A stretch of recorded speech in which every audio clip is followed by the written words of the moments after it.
In a nation where the very seat of power seems burdened by an unyielding curse, a series of leaders have struggled against forces that appeared destined to steer them toward catastrophe.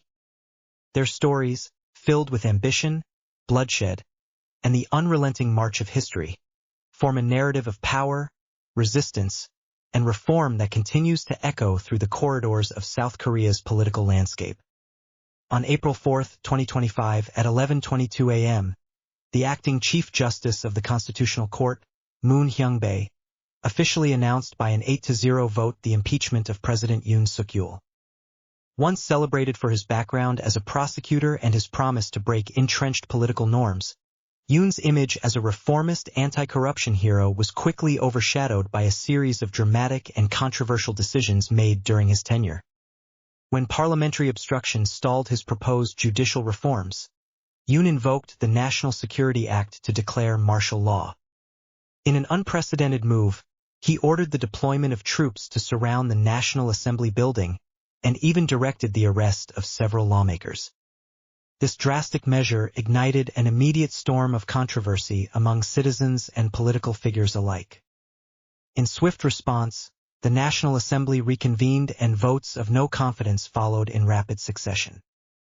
The Constitutional Court later determined that Yoon's actions had seriously violated the spirit of the Constitution, sealing the fate of a president who, despite his initial promise, could not free himself from the so-called curse of the Blue House. Yoon's attempts to redefine the historic symbol of the presidential residence by relocating the center of power away from the iconic Blue House ultimately proved futile. History, it seemed, refused to be rewritten by mere symbolism. His downfall not only rocked the domestic political scene but also spurred a widespread re-examination of the abuse of power and the erosion of the rule of law. In the tumultuous streets of his tenure, dramatic scenes unfolded as protesters clashed with military forces, fierce confrontations erupted in front of the National Assembly, and the air was filled with cries of despair and defiance. This tragic episode in modern South Korea's history became yet another somber chapter in the nation's ongoing struggle with the weight of its past. In the aftermath of this modern political upheaval, the historical saga of South Korea's leadership stretches back many decades, beginning with the early years of its founding. In 1948, Syngman Rhee was elected as the first president, marking a pivotal moment that laid the foundation for a fledgling nation emerging from the devastation of war. Rhee led the country through a harrowing struggle against external threats and the arduous task of rebuilding a society shattered by conflict. He quickly became an emblem of national independence and the relentless quest for self-determination. Yet, as time wore on, Rhee increasingly resorted to authoritarian measures. His growing autocracy, compounded by escalating internal and external conflicts, gradually eroded the trust of the very people he had once inspired. By 1960, massive student protests and widespread public dissent forced him to relinquish power. Facing mounting pressure, Rhee chose exile in Hawaii, ending his political career in lonely isolation. His personal tragedy, marked by defeat and separation from the nation he once led, served as a stark warning against the dangers of concentrating too much power in a single individual. The departure of Syngman Rhee signaled not only the end of an era but also the seeds of future authoritarian regimes that would leave their mark on South Korea's political fabric. Less than 2 decades later, in 1961, Park Chung-hee seized power through a military coup and established an authoritarian regime that would transform the nation in profound ways. With an iron fist, Park quickly imposed order on a country in turmoil, and over the following 18 years, his administration implemented sweeping economic reforms that would later be hailed as the miracle on the Han River. Under his leadership, South Korea evolved from a nation mired in poverty into an emerging industrial powerhouse. Major conglomerates such as Samsung, Hyundai, Daewoo, and LG emerged during this period, marking a dramatic surge in the nation's economic strength. Park understood that economic prosperity was a crucial pillar for legitimizing his rule, and he left no stone unturned, even personally involving himself in massive infrastructure projects. One of his most notable initiatives was the construction of the Gyeongbu Expressway, a project that epitomized his resolve to secure a prosperous future for subsequent generations. In 1964, when American experts dismissed the need for a world-class highway system in South Korea, Park was visibly moved, shedding tears as he vowed to lay a foundation of prosperity upon which his descendants could build a promise that served as both a personal declaration of defiance against external skepticism and a symbol of national determination. Yet, behind the veneer of rapid industrial progress lay a regime steeped in repression. Park's government maintained its grip on power through harsh measures that targeted political dissidents with brutal crackdowns. Internal power struggles were a constant undercurrent in the corridors of authority, and even his closest aides were not spared from the ruthless purges that characterized his rule. In December 1978, when the New Democratic Party unexpectedly secured over 32% of the vote in a parliamentary election, Park perceived this as a direct threat to his authority. The mounting pressure from both domestic and international fronts eventually proved insurmountable, and on October 26, 1979, Park Chung-hee's rule came to a violent end when he was assassinated at a restaurant in Gyeongju-dong. His dramatic exit marked a period defined by both miraculous economic growth and the harsh reality of authoritarian governance, leaving a legacy that would haunt the nation for decades to come. In the chaotic aftermath of Park's assassination, the nation plunged into a brief period of uncertainty. Amid this turbulence, Chun Doo-hwan, once a modest military officer associated with a clandestine group known as the Seven Star Society, rapidly ascended the ranks. During Park's regime, Chun had earned the president's favor through unwavering loyalty and relentless service. He even often shared meals with Park's family and referred to the late president in familial terms. With Park's sudden demise providing the opening he had long awaited, Chun Doo-hwan soon orchestrated a military coup, deploying armed forces to swiftly quash dissent and restore order. His rise to power was accompanied by a series of brutal measures that quickly came to define his rule. Once in control, Chun's administration became notorious for its repressive tactics, most shockingly epitomized by the massacre in Gwangju in 1980. On that fateful day, his government imposed martial law with broad and sweeping decrees. Troops were mobilized on the streets of Gwangju in a bid to silence voices of protest, and tanks rolled over demonstrators while heavy artillery pounded the city. In the ensuing chaos, hundreds of citizens lost their lives in a spectacle of brutality that would forever stain the nation's collective memory. Beyond the carnage in Gwangju, Chun Doo-hwan's regime was characterized by an endemic culture of corruption. His inner circle amassed vast fortunes through questionable means, engaging in widespread embezzlement and political patronage.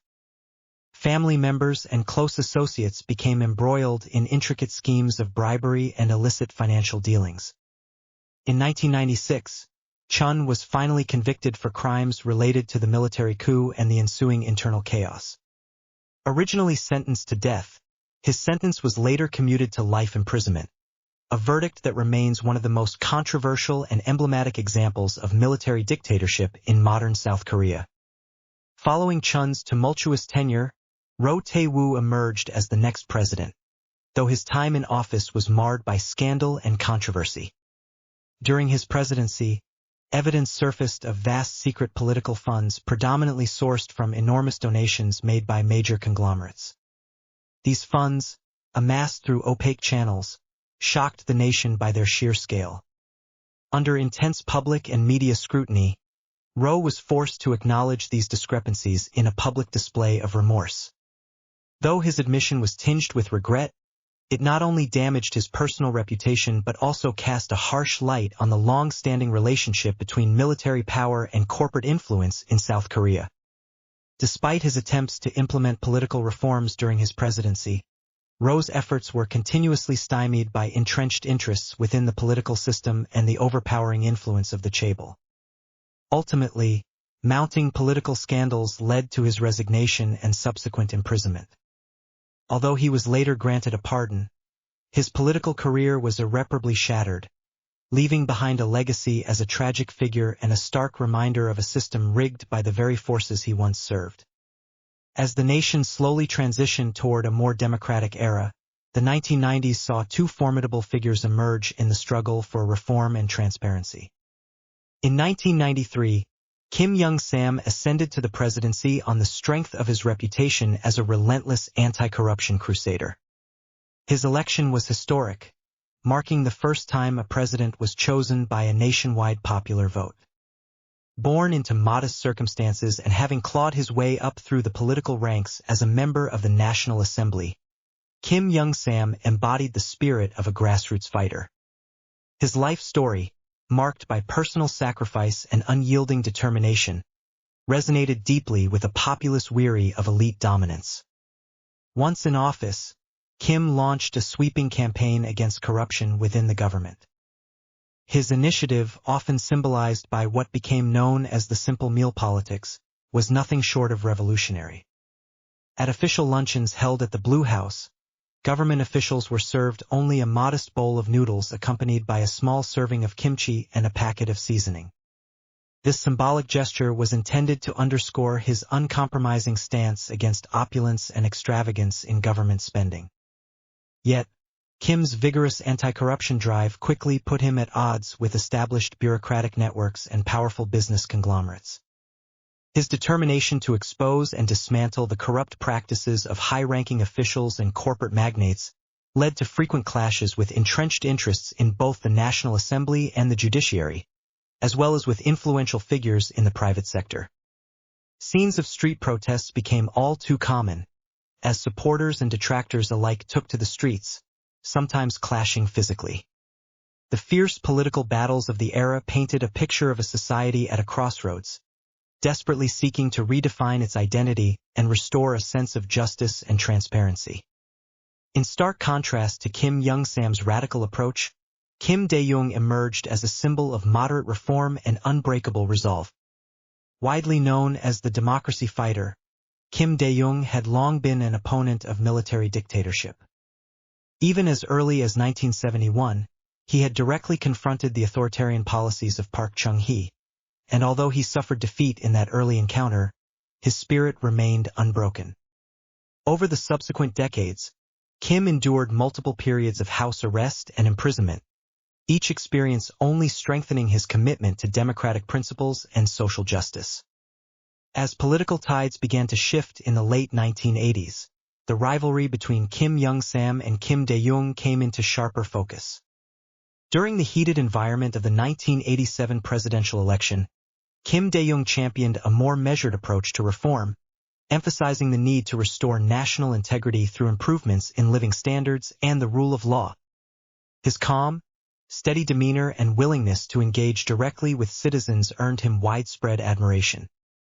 Although the fierce electoral battle ultimately did not result in his election, his contributions to the nation's democratic transformation became an enduring legacy that would inspire future generations of reformers. At the close of 2002, the election of Moo-hyun as president, bolstered by an overwhelming wave of popular support, symbolized the collective yearning for a break from decades of military rule and the collusion between the state and powerful conglomerates. Once a human rights lawyer renowned for his unwavering commitment to justice, Roh's rise to power represented a fresh start, a chance to dismantle the deep-seated corruption that had long plagued the political system.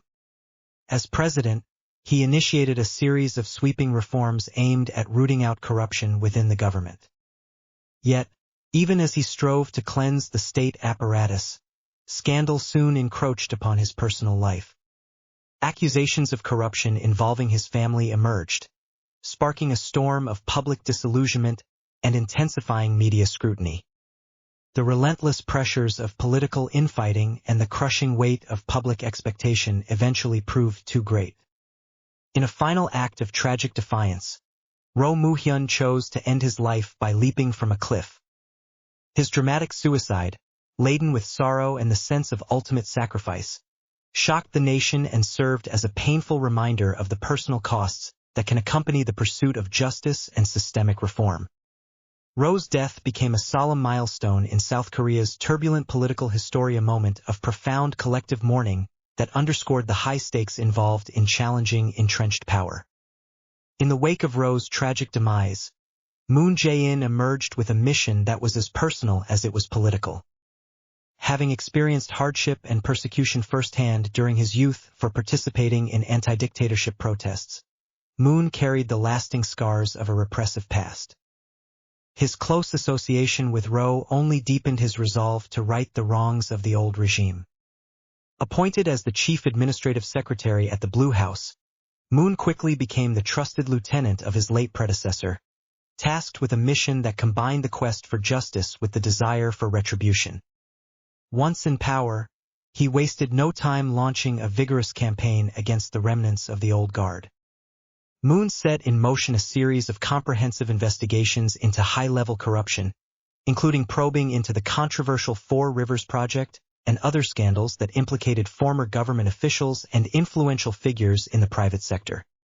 His aggressive anti-corruption drive struck at the very heart of the entrenched system, shaking foundations that had long been maintained through nepotism and financial malfeasance. Moon's tenure was marked by a series of dramatic moments that captured the nation's attention. In one instance, he organized a continuous 48-hour candlelight vigil on the streets of Seoul, where thousands of citizens united under the cry that justice would prevail. In another poignant moment, he traveled extensively across the country to collect first-hand accounts of hardship from ordinary people, compiling these stories into detailed reports that helped launch multiple corruption investigations. Each step of his campaign not only sought to avenge the memory of Roh Moo-hyun, but also to herald a new era in which accountability and transparency would triumph over the entrenched power of established interests. Throughout South Korea's modern history, every significant political upheaval has been accompanied by episodes of dramatic conflict and resolute resistance. The tumultuous events that have unfolded over the decades reveal a nation continually at war with its own institutional legacies, with battles fought on crowded streets and in the halls of power alike. During the early days of President Yoon Suk-yeol's term, his ambitious vision for reform and his determination to overhaul the system were met with obstinate resistance in the National Assembly. In a desperate bid to force change, Yoon declared martial law under the guise of national security. That fateful day transformed Seoul into a veritable battleground. The streets were illuminated by the harsh lights of fires, and military forces encircled the National Assembly building. The arrest of lawmakers, reporters, and protesters unleashed chaos, as shouts and the sounds of military commands reverberated throughout a city gripped by fear and anger. This day of intense confrontation marked a turning point in Yoon's presidency and left an indelible scar on the nation, serving as a stark testament to the perils of power unchecked by institutional safeguards. In the early years of Park Chung-hee's rule, South Korea experienced unprecedented economic growth, even as political stability remained elusive. As the nation embarked on ambitious infrastructure projects such as the Jae-in Expressway, Park faced mounting criticism from both domestic and international quarters. When American experts questioned the necessity of building a world-class highway system, Park's tearful, impassioned response underscored the deep internal conflicts that plagued his regime. Driven by an unyielding desire to forge a prosperous future while simultaneously struggling to suppress the growing chorus of dissent, Park's government was beset by fierce internal political battles. Opposition forces coalesced around a burgeoning democratic movement, and the mounting pressure from these internal divisions, combined with external critiques, eventually culminated in an act of violence that brought his rule to a tragic and abrupt end. Perhaps the most devastating episode in modern South Korea's history was the brutal suppression of the Gwangju uprising in May 1980. Under Chun Doo-hwan's regime, martial law was declared with little warning, and the once vibrant city of Gwangju was plunged into chaos. Protesters demanding democratic reforms filled the streets, only to encounter a scene of unimaginable violence. Armored vehicles rolled down the avenues, crushing demonstrators beneath the treads of tanks, while artillery fire and small arms discharge filled the air. Heavily armed soldiers clashed with citizens who were armed only with determination and hope. Reports indicate that even the use of stimulants to incite soldiers into heightened aggression contributed to the tragic outcome, resulting in the loss of hundreds of lives. This massacre not only shattered the lives of countless families, but also became a rallying cry for those who would continue the fight for democracy in the years that followed. The period leading up to the 1992 presidential election witnessed an intense power struggle between Kim Young-sam and Kim Dae-jung, two formidable figures whose contest transformed the streets of South Korea into a theater of ideological conflict. Supporters of each candidate took to public squares, their impassioned slogans and fervent chants reflecting a deeply divided nation. Kim Young-sam's bold proclamations of a corruption-free future clashed with Kim Dae-jung's measured appeals for steady reform and improved living standards. Tensions ran high during rallies held on university campuses and public squares alike, with students and activists sometimes resorting to extreme measures, including hunger strikes and even self-immolation, as desperate pleas for fairness in an election perceived as fundamentally flawed. This period of internal strife exposed the deep-seated fissures within South Korea's political system and underscored the urgent need for comprehensive reforms to address the legacy of decades of authoritarian rule. As public discontent with military dictatorship and entrenched corporate influence grew, the 2002 presidential election emerged as a turning point for South Korea. The rise of Moo-hyun, whose election was buoyed by widespread demonstrations and an outpouring of support from a populace demanding change, marked the culmination of years of grassroots activism. Massive rallies erupted across major cities such as Seoul, Gwangju, and Busan, with citizens brandishing signs proclaiming justice for all and down with corruption. In one memorable moment, a 48-hour candlelight vigil illuminated the night, symbolizing the nation's united stand against the old order. Yet, the very passion that fueled the democratic movement also set the stage for future confrontations. Following the tragic suicide of Moo-hyun, a moment that left the nation in a state of collective mourning, Jae-in emerged as the determined successor. With personal loss fueling his resolve, Moon transformed the grief of the past into a vigorous campaign aimed at uprooting the remnants of corruption and abuse. His tenure was marked by continuous efforts to bring former leaders and corporate magnates to justice, with every public address and investigative probe serving as both a memorial to Ro's sacrifice and a promise that the era of unchecked authority would finally come to an end. South Korea's political system has long been entangled with the sprawling influence of the K-large, family-controlled conglomerates whose fortunes have been built on both remarkable entrepreneurial success and equally notorious practices of corruption. From the early days of Park Chung-hee's economic policies, these business behemoths played an indispensable role in propelling the nation toward industrialization. Companies such as Samsung, Hyundai, Daewoo, and LG were nurtured under state policies designed to transform South Korea into a modern economic powerhouse. Yet, behind the economic miracles lay a network of corrupt practices and mutually reinforcing relationships between political leaders and business elites. A popular Korean adage vividly illustrated the system of division in which the highest echelons of power accumulated enormous wealth, while lower-level officials received only meager shares, forced to endure a fate of relative deprivation. Chaebol leaders, bolstered by vast political donations and a web of discreet financial channels, effectively controlled both the market and political decision-making. Their financial clout enabled them to influence media narratives and even judicial outcomes, creating an impenetrable nexus of interests that proved extraordinarily difficult to dismantle. For instance, during Park Chung-hee's regime, covert operations were launched in which political funds were raised through the smuggling of fertilizer, a scheme designed to generate enormous profits for personal and political gain. In a parallel and equally disturbing vein, Chun Doo-hwan's period in office was marked by lavish banquet cultures where corporate donors would present checks worth billions of won, a stark display of the exchange between state power and economic might. Such practices, though openly criticized, were persistently repeated over successive administrations and laid the groundwork for the continued entrenchment of corruption.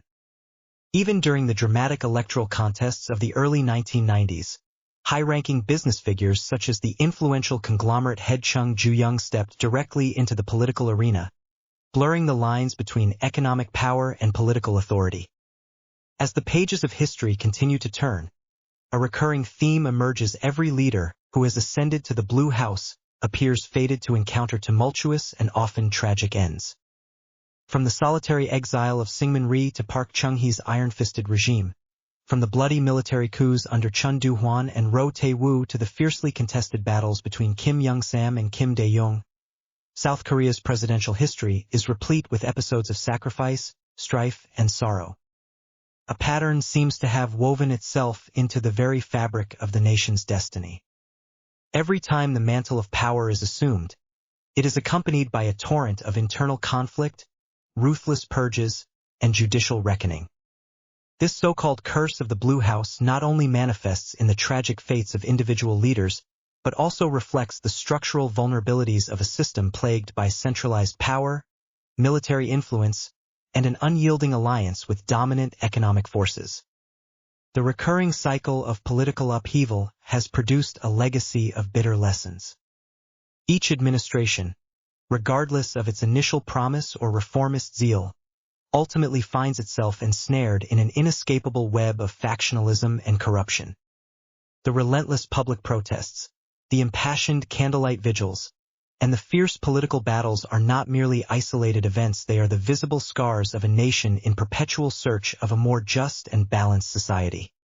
The history of South Korea's presidents, whether it be Rhee's lonely exile, Park's dramatic rise and violent end, Chun's brutal suppression, or the polarizing rivalry between reformist icons like Kim Young-sam and Kim Dae-jung, offers a stark and unflinching portrait of power and its consequences. These stories, etched indelibly into the collective memory of the nation, serve both as cautionary tales and as sources of inspiration for future generations. They remind us that only through genuine reform marked by a decentralization of power, the establishment of an independent judiciary, and the dismantling of collusive networks between the military and business elites can the enduring curse be finally lifted. Over time, the scars of past conflicts have given rise to movements that emphasize reconciliation and reform. Activists, intellectuals, and ordinary citizens have repeatedly demonstrated that even the most deeply entrenched systems of power can be challenged. From the mass protests that shook the streets during periods of military rule to the peaceful candlelight vigils that followed presidential tragedies, there is a persistent hope that South Korea can chart a new course defined by democracy, fairness, and respect for human rights. As the nation looks to the future, the possibility of a reformed political landscape offers a glimmer of hope, and the collective experiences of past administrations serve as a sobering reminder of the consequences when power is left unchecked. These historical lessons provide valuable insights into the pathways toward a more equitable society, suggesting that the reforms of tomorrow must address the institutional shortcomings that have long plagued the system by ensuring a more distributed exercise of power, safeguarding judicial independence, and breaking the pernicious ties between military influence and corporate interests. In retrospect, the saga of South Korea's presidential history is not simply a chronicle of individual fates, but a mirror reflecting the broader struggles of a nation in transformation. The stories of heartbreak and heroism, of resistance and retribution, continue to resonate not only as historical records but also as an ongoing call for Chung-hee, a call that demands a political system built on accountability and justice. The inexorable march of history compels a re-examination of the present, as the tragic destinies of the presidents, the enduring scars of battles fought on crowded streets, and the ceaseless quest for reform converge to form a narrative as much about collective memory as about individual ambition. The hope for a future where the curse of the Blue House is finally lifted lies in the willingness of society to learn from its past and to reimagine the very foundations of governance. As South Korea continues to evolve, the memories of these tumultuous events serve as both a reminder of the dangers inherent in concentrated power and as an inspiration for those who believe in the possibility of change. The complex interplay between political authority and economic might has long defined the nation's trajectory, yet it is through honest confrontation with these challenges that the possibility for renewal emerges. Looking ahead, the enduring message is clear: only by embracing deep, systemic reforms can South Korea hope to break free from the cycle of repeated tragedies. This means creating a political environment in which accountability is paramount, power is truly decentralized, and the rule of law remains the ultimate check against the temptations of autocracy. The persistent efforts of reformers and the unwavering resolve of the citizenry must combine to forge a future that is as just as it is prosperous. The long journey from authoritarian rule to the present-day struggles for true democracy has been fraught with sacrifice and sorrow. Yet these experiences have also laid the groundwork for a transformative process that continues to shape South Korea's political destiny. The challenges are monumental, but the determination of the people to create a society free from the shackles of corruption and oppression remains unbroken.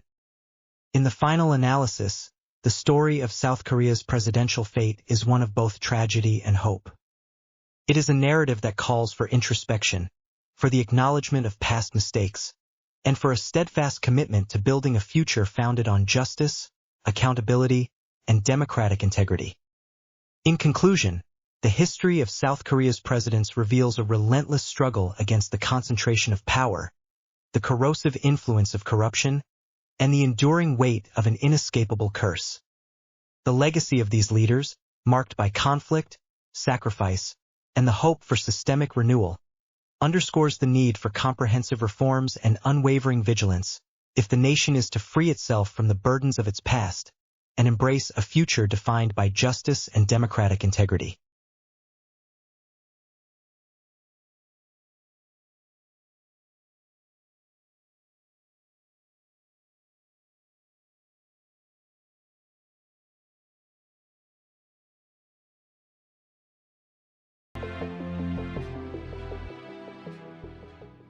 If you enjoyed this video, please subscribe to our channel.